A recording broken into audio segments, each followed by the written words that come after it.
The Wheel of Time Season 2 finale is finally out, and I have a lot of thoughts, so let's get right into it. This is Unraveling the Pattern. I'm Lauren. If you're all caught up on The Wheel of Time Season 2, you've watched the latest episode, the finale, you should be safe to watch this. I have a lot of thoughts. I watched through the episode once, I made a long list, then I watched through it again, and I made an even longer list. So I'm going to try to get through this whole list as quickly as I can. So let's start with the good. In no particular order, I liked how Lanfear and Ishamael kind of bantered with each other. Obviously, Ishii is worried that Lanfear was going to betray him, and it seems like she did. I think they definitely were working together at certain points in season 1, but I do think Lanfear had her own plans, very similar to the books. She was working against Ishamael and maybe even the Dark One. Anyway, I like how they said they balanced each other. It was cool to see their outfits were kind of switched. She had white and black, and he had black and white. Thought that was a fun little balance. It was terrible to see Nynaeve torturing that sul'dam, but also it felt like right out of the book. It was almost like Nynaeve didn't even realize where this rage was coming from, and the way she was torturing the sul'dam, she didn't like the connection that it created between the two of them. I thought that was well handled. It was really a good surprise to see Lanfear was manipulating things from the beginning. She's the one who gave the seal and the poem to Baal Domon. I actually really like that because it was a little odd that he had those things and brought them to Moraine, and it all fits in that she was manipulating all of this from the beginning. Perfect. I also like the little nod to the books that Baal Domon was basically asked if he would take the seals and dump them in the ocean. This is similar to other things that happen in the books where Baal Domon is given certain things that are dangerous to the dragon, and he's told, go dump them in the ocean. But he doesn't get to do it. As we find out later, Ishamael broke the seals. There was a point when I was confused, and I wrote down in my notes, why did Ishamael have dust on his hands? And I was hoping that they would reveal that at some point. But it was kind of cool to see that, well, it's because he was breaking the seals. Now, I don't know why he got dust on his hands doing that. You'd think he would have just used the one power or maybe another kind of power. But, still, that was kind of a fun little thing where I was like, I wonder if that's going to be important later. And it turned out, yes, it was very important. He broke the seals. Just reading through my notes, I want to read this. So as I was watching, this is what I said. I said, uh-oh, big mistake. If Egwene frees herself from the sul'dam, I'll hate that. And then I wrote later, on the fence, Egwene freeing herself, the more I think about it, the more I like it. I have to say, I do kind of like how that was handled. Yes, it was a little different from the books, but I almost think it takes it away from Egwene to have someone else free her. And the way in which she did it didn't feel like a cop-out to me, personally. I liked it. I thought it was a really good choice. And they also changed some lore from the books, which I quite liked. In the books, there's a difference between channelers who channel no matter what and channelers who can be taught or learn how to channel. And that's a little bit overly complex for a television audience. So I kind of like that they just said, oh no, the sul'dam can also channel. They're just so weak that the damane who normally are able to sense people who can channel and make them become damane or didn't pick up on the fact that the sul'dam can channel because they were just so weak. I actually thought that was a smart change. And then the fact that really it wasn't Egwene freeing herself. It was her making Rhaena her damane and Rhaena giving up and letting the collar off of Egwene. Basically, it was a battle of wills and Egwene won. Other things that I thought were good. Perrin and Mat reunion. I loved it. Ishamael basically confirming that the stuff from season 1 and the finale in season 1 was all a dream, that he wasn't really appearing to Rand except in a dream type of state. I thought that was really cool that he said in the flesh this time. I also was worried at first when Ishamael disappeared that it was them showing traveling. Now, for those who haven't read the books, traveling is something I'll talk a little bit about later, but we have seen some evidence of something new. The way that Lanfear traveled and brought Mat to Falme very quickly. The way that Moghedien at the very end of the episode disappeared through that portal-looking thing, that was traveling. That was us seeing traveling, a type of very fast, quick travel that I'm sure we'll learn a lot more about in coming seasons. But for a moment, I thought that Ishii actually was using some weird version of traveling and that him sort of disappearing with light was that, and I was a little worried that that was it. So it was really exciting to see the actual gateway, as they call it. I know it's confusing. There's the way gate, which is the big stone pillar thing that they go through to go to the ways. Then there's gateways, which is how they travel almost instantaneously from place to place. I have some thoughts about how Elaine met Rand, but I did really like how he was like, who are you? And then she was like, I'm Elaine, and how she looked so beautiful with the light behind her. Obviously, they were trying to create some sort of connection between Elaine and Rand. Just a few more things in my good list. I said the Forsaken were intentionally trapped, not accidentally trapped with the Dark One like in the books. So I actually like this idea because in the books, the Forsaken kind of just happened to be there when the Dark One's prison was sealed, and they were trapped there with the Dark One. And as the seals weaken, the Forsaken just kind of get let out one by one. I actually like the idea that Luz Theron and some of the other male channelers. And I wasn't totally sure if there were female channelers there in that opening sequence. I'll have to go back and watch it in better quality. But they were there intentionally trapping each of the Forsaken in their own seals. That is different from the books, but I quite like that idea. Also, it brings up some interesting theories and thoughts. How is the Dark One trapped? I guess the seals that the Forsaken were trapped in aren't related to the Dark One's prison. So I'm very curious to see how that's all connected. Will we still see those sort of palm-sized small Dark One seals that will be holding the Dark One's prison together? And will that be completely unrelated to the Forsaken? I kind of hope that that's the case. Also, something I noticed on my rewatch is that the Eye of the World set where they're trapping Ishamael in that seal was very reminiscent of the Hall of the Tower. I thought that was a really cool concept. Even some of the shots were almost identical. The way the camera sort of tracked upward looking down, I thought that was really cool. Just creating some visual connections between the Age of Legends Aes Sedai and the current Aes Sedai. Something I thought was really good is that the ways look a lot cooler when the lightning flashes and you see all the different floating islands and floating pathways. It makes the ways seem a lot more interesting than the way they were portrayed in season 1. So I'm happy with that change. Something I totally missed on my first watch is that Ingtar said they got help from a woman from Kyrian to get the horn. Lanfear literally helped them get the horn from Turok. The Matt Perrin reunion, the way that Matt came running out of the fog that the White Cloaks had created, or the fog or the smoke or whatever that was that the White Cloaks created. I really like that idea that Perrin was the one who saw him coming from the fog first and then gave him that hug. I thought that reunion was really beautiful. I thought it was funny the way Matt told Perrin that Rand was alive, but he hated his hair, the way he insulted his hair. I thought that was really fun. I also was surprised on my second view to realize that there were 8 Damane on Surath's ship and that they were all required to shield, and then they were going to gentle Rand. I thought that was a cool detail. Finally, for my good list, I really thought it was cool that Perrin was given Uno's shield and that he used that shield to help Egwene. But with that in mind, there were some things that kind of bothered me about the episode. So let's talk about the bad and the ugly. Now, as always, there aren't a lot of ugly things for me in the show. A lot of the changes that they do in the books do bother me, but I wouldn't call them ugly.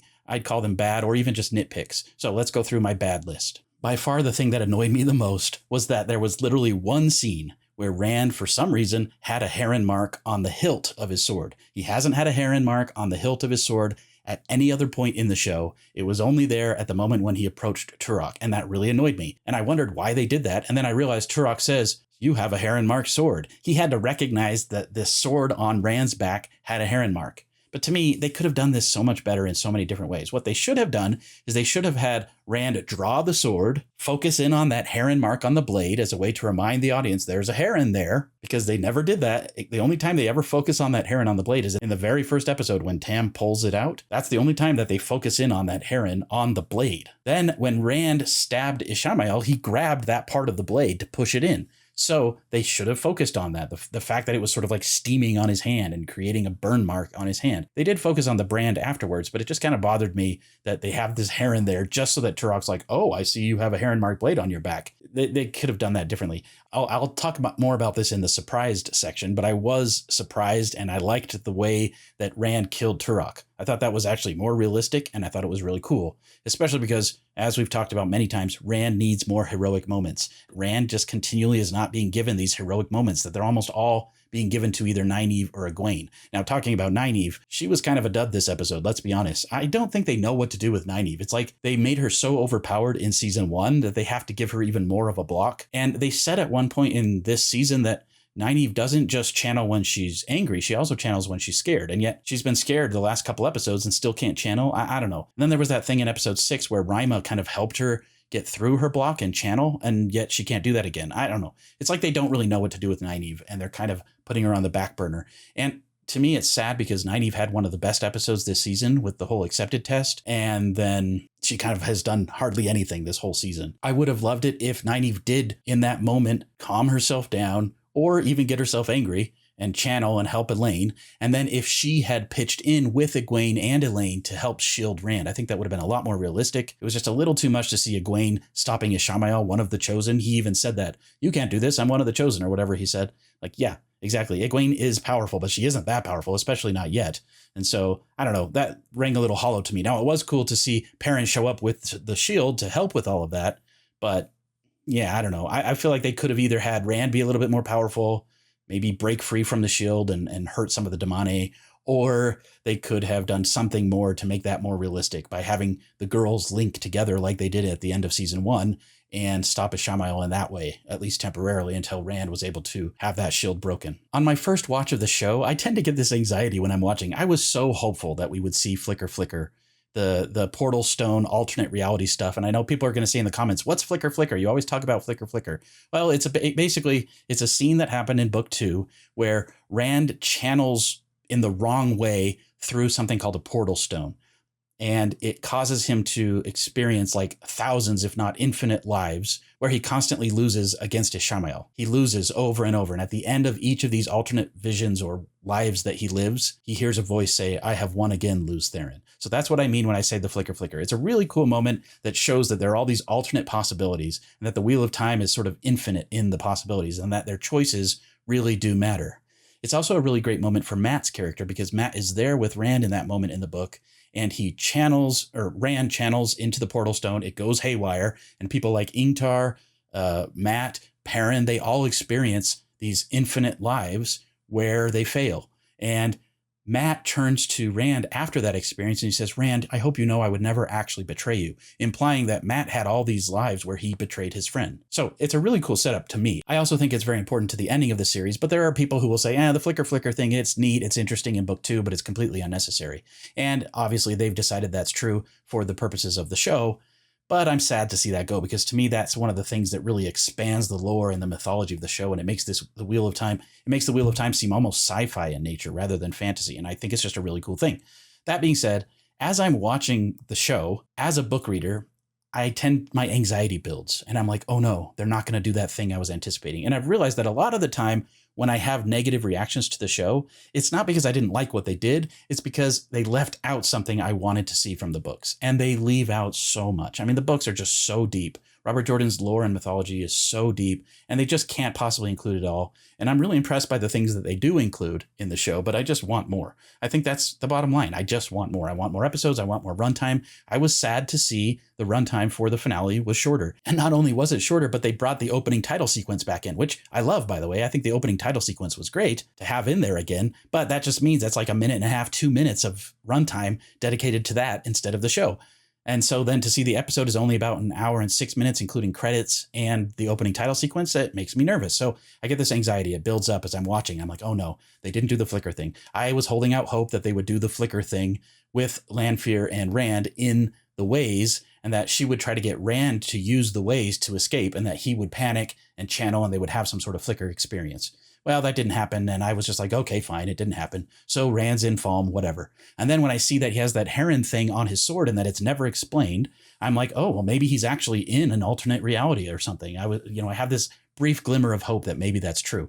Of course, that's not the case, and it doesn't fit with the story, and I know why they left it out, but it disappoints me. So as the episode progresses and things are starting to happen, Matt meets Perrin. Oh, Matt's got the horn. Oh, he's going to blow the horn. I get anxious because I'm so excited to see these things happen, and I'm worried they're not going to play out the way I want them to. And then when they do, it's like a moment of relief, and when they don't, I'm like, well, I knew it. I knew they were going to cut that. I should have known, and I get disappointed. So for the majority of this episode, the things I was disappointed in were the things that weren't there, not the things that were. When Matt blew the horn, I love that, and I'll talk more about that.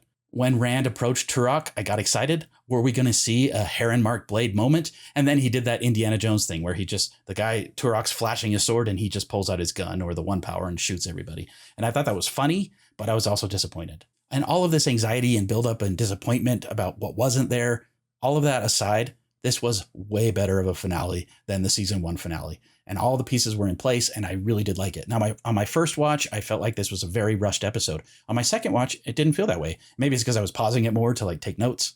But on my second watch, it felt better. It didn't feel nearly as rushed as I remember it being in my first watch. So I don't know, maybe that was just my anxiety ramping up. Something that I'm really on the fence about is the way they handled Matt. I'm very worried because of what they did with Matt. So to be clear, I love that Matt blew the horn. I love how that all went down. I genuinely teared up during some of that when the heroes appeared and Matt was like, I'm one of you. I like that. But what I didn't like is that I have a feeling they're using this whole Matt is a hero of the horn and now he suddenly remembers his past lives or life or something. I worry that they're using that as a way to do away with some really important things from the books. There's something called the snakes and foxes. I won't get too in depth with that, but I'm worried they're getting rid of that, because he basically now is like, well, I remember my past lives, which is how he becomes a great fighter, which is how he becomes a great tactician, which is how he speaks the old tongue.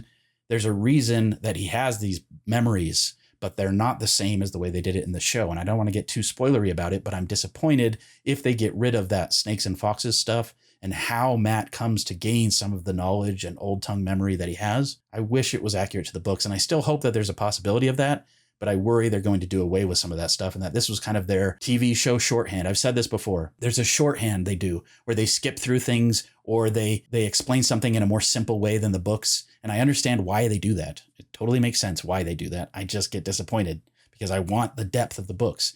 And sometimes the show does not feel as deep as I want it to be. And I know that there's probably a limit. It's the runtime limit, the episode number limit. I'm sure all of that plays into it, but I still get disappointed as a book fan. Okay, I've talked enough about the bad. There are a lot of other things that were kind of like, I don't know how I feel about that. But let's get into the great and the surprising.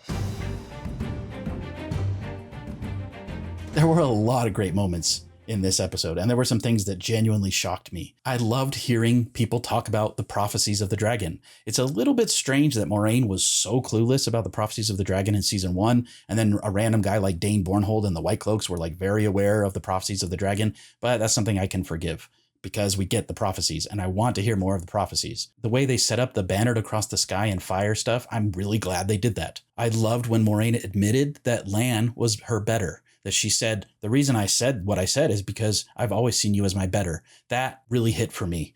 All the frustration with Lan's storyline in season 2, the way Moiraine and Lan finally came together in the end was a really beautiful thing. And the way that she channeled to kind of bring him back into the bond, I don't know if she was rebonding him or just unmasking the bond, but it didn't matter. It was like this intimate moment between them, and it was very cathartic for me. I needed that moment, and it worked really well. That being said, when Moiraine suddenly was able to channel at a great distance and do what she did, it was a little bit suspension of disbelief. I know it's a fantasy show, but it's like they can't really figure out people's power levels and what can and can't be done with the one power. So they're like, well, if it's convenient to the story, then I guess we'll just have Moiraine channel from a great distance and destroy a bunch of ships, or have her channel this giant dragon in the air, which is another thing that was very surprising. I don't necessarily know that it was great to me seeing that dragon appear, but at the same time, it was very cool. And I'm sure for non-book readers, they'll be like, wow, that's really cool. They'll feel like it's some epic Game of Thrones type moment with dragons. So I can let that go because it was surprising and it was cool. And I think rule of cool is often what they do in the show. It's like, well, if it's cool, let's do it. It doesn't matter if it fits within the lore or not. So I'll forgive that. Related to that whole dragon appearing at the end, which, as I said, was very surprising, I loved Massima's reaction. Now, Massima is a character who I don't even know if he's even been named yet in the show. I'll have to go back and look at the captions. But he's one of the Shinaran soldiers who was captured by the Shan-Chan and helped Perrin and Loyal escape the city and all that. He hasn't had much of a part to play, but he was a great fighter. And speaking of great fighters, that was another great moment. Seeing him and the other Aiel maidens fighting and Matt saying something like, I hope your friends can fight. And then the Aiel and Massima just totally kicking butt. I love that moment. I thought that was really, really good. But seeing Massima's reaction to the fire dragon and knowing what happens for Massima's character gave me a glimmer of hope that we'll see some of that stuff.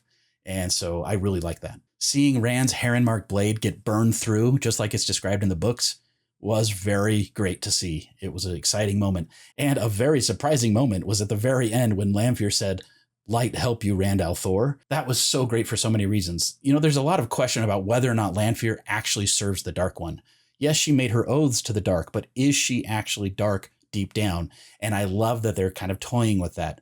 It's unclear. And Lanfear always seems to have a plan outside of the Dark One's plans, but she's always kind of trying to do what she's supposed to serve the Dark One while also doing her own thing. I thought they did that balance really well in the show. Another great surprise was Moghedien at the end. Seeing Moghedien, seeing how kind of creepy she was, how she wove like spider webs, because she is the spider. Moghedien in the Old Tongue means spider. She was creepy, and she wasn't really much like her book counterpart, but I don't care. I cannot wait to see what they do with the Forsaken. I'd say the thing I'm most excited about with upcoming seasons of the show is how they portray the Forsaken. It's just fun. It's different. It's creepy. They give me that creepy, that they put me on edge whenever they're on screen. I love it. Okay, we have to talk about Hopper's death. What a terrible, sad, but wonderful moment.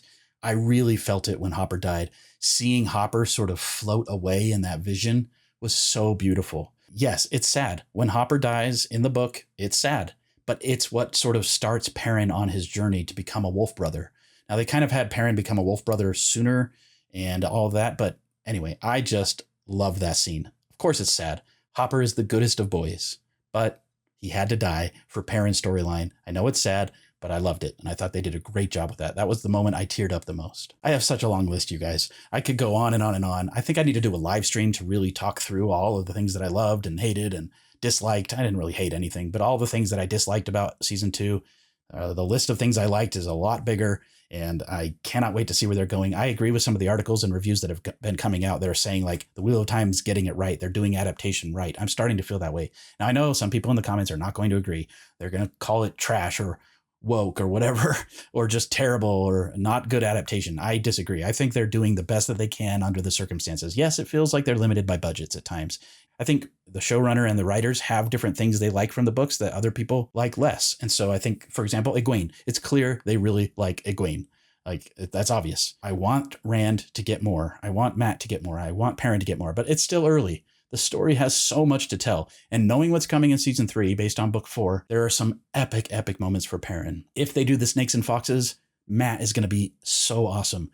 I won't give too much away, but I think Matt's powers are unlocked now. And I think that's really exciting. I think we're going to see some really cool stuff with Matt. I cannot wait to see what happens with Rand and his story from book 4. My favorite stuff from the books. It's coming. If they do the glass columns, that's all I'll say without being too spoilery, I will be a very happy person. And they have hinted at prosthetics and other things, so I think that's coming.